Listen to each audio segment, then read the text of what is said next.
The sun rises on Old Men Stories. Quitman, Mississippi, and Sharon Iezzi. Oh, by the way, we just journeyed into, Quitman, Mississippi. and we're in Quitman, Mississippi, is in the heart of what? What do they call it? East Central Mississippi. Beautiful area, lots of pines. Great place. Very rural. Very rural, yes. Not the big city. No, this is a small town. I'm used to small towns. I live in small towns. And Terry and I have been here all of what, 3 hours? Something like that. Yep. And already been checked out by a couple of the locals. You know, small towns. They That's want to know right. what you're doing. They absolutely know what they do. And you were showing me out the front window here, bad weather. You were telling me about the bad weather. Today's our subject is bad weather. All right, I point that direction, that way. We're sitting here looking out of a picture window. Now, we got the window covered so that we're not blinded by the light. But there's this big picture window in front of me.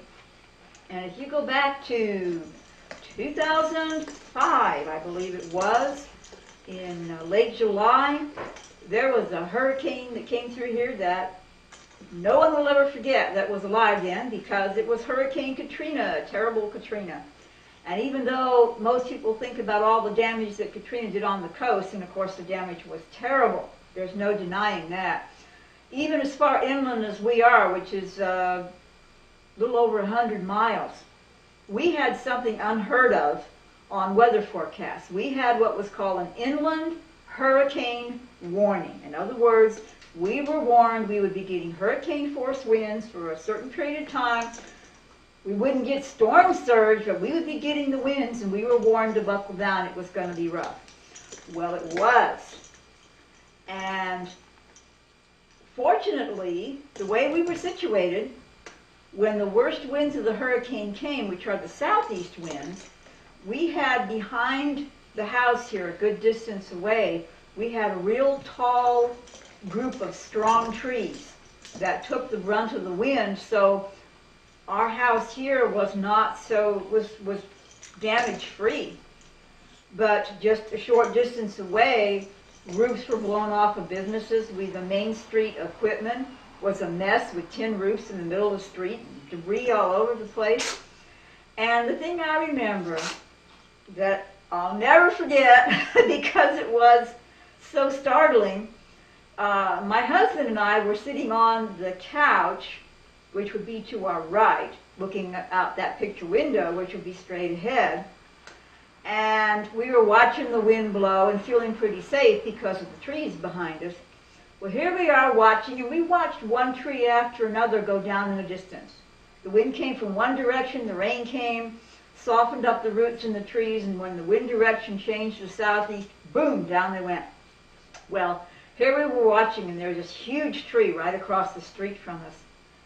A big old pecan tree. And boy, oh boy, did we ever get a shock, because here we are watching, and all of a sudden that big old tree comes down right across the street. And fortunately, that tree fell so it just barely missed the house that was next to it. Boy, did it make a terrible sound when it came down, and that was a shocker. That was bad weather, watching firsthand, ringside seat, and that's as close as I ever cared to get to it, especially falling trees. I bet that was. That was scary. Yeah, reminds me. Yeah, I've got to tell my story too.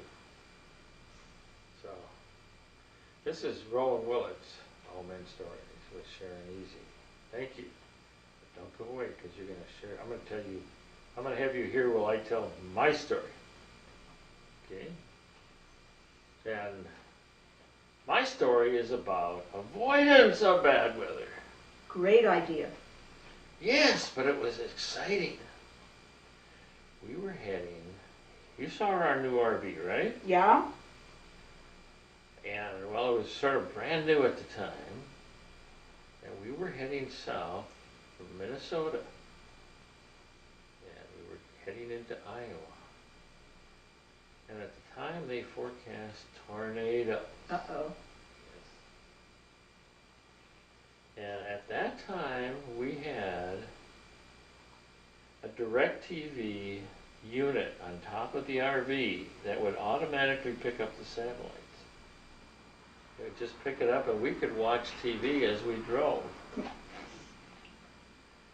So we were heading south. And at that time, DirecTV was actually a good, they had the weather station actually had the weather on it. Mm-hmm. Instead of all the advertising and the prior storms they showed, they actually had they had the weather on all the time. And they had satellite pictures continuously. And we turned that TV on and we were driving down 35 and they started showing us where these fronts were coming in. Man, they were just terrible. They were really fierce. And we looked and we said, uh-oh, we're heading right into a front. And they were saying, there's a tornado and tornado warnings right here. So we took a left, heading south, and we took a left and we kitty-cornered across Iowa and watched that storm starting to form and going, and we just sort of squirted along the edge. Ooh.